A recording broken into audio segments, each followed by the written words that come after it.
CT Live, we love our pets on this show. That's no secret. And that's what we do at NBC and Telemundo as we continue to clear the shelters for the month of August. If you're looking for a new family member, Pack Leaders Rescue has your answer.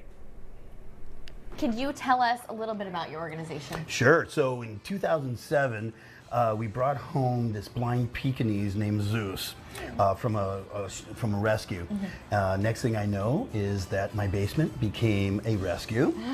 So then in Bloomfield, we opened the shelter and we said, you know what, we'd love to adopt out 10 dogs a month. Okay. Here we are in 2026.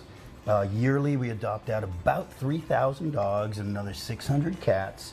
We are part of PetSmart Charities. We're in 5 different locations from North Haven to Plainville to East Hartford, Manchester, and Orange. We have a facility now in East Hartford.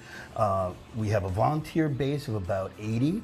We have a foster base of about 35, and I know that sounds like a lot, but you can never have enough volunteers or fosters, especially for our pups. But most importantly, we have the greatest VIPs, just like this one, Teddy, who came to us. And Teddy actually came to us from Connecticut. He was an owner surrender from Connecticut, and he's just a love bug. Oh my gosh, right? Look at him.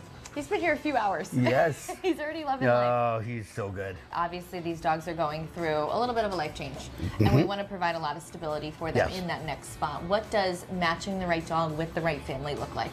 Sure. So, in a lot of cases, people fall in love with a picture, and they say, oh, what a beautiful dog, and look at this Jack Russell. I have to have this Jack Russell. And then in their application, they're looking for a dog that they can watch TV with and just chill out at the house. It's not going to have a lot of excitement. So when they do their application, we look and go, so Charlie, the Jack Russell, is a great dog, just not for you.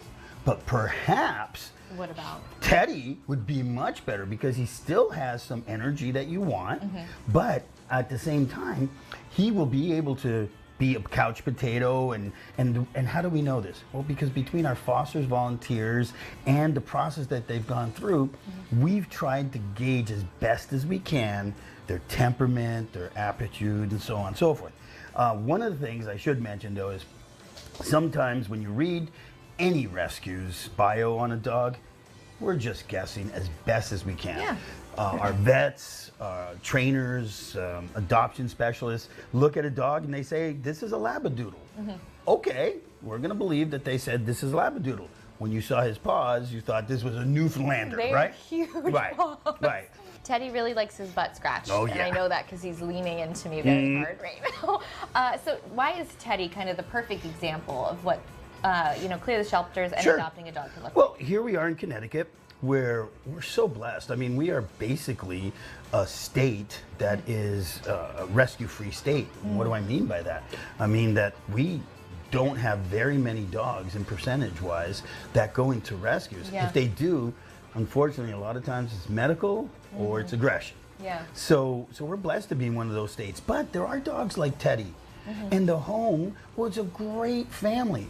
This dog just was no longer able to be in that family because they weren't capable of taking care of him. Nothing wrong with him.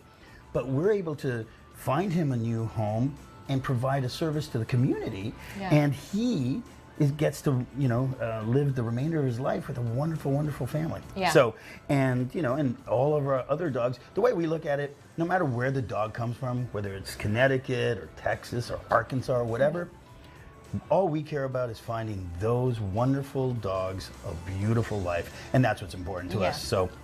So we're for open borders on dogs. Perfect. Love that.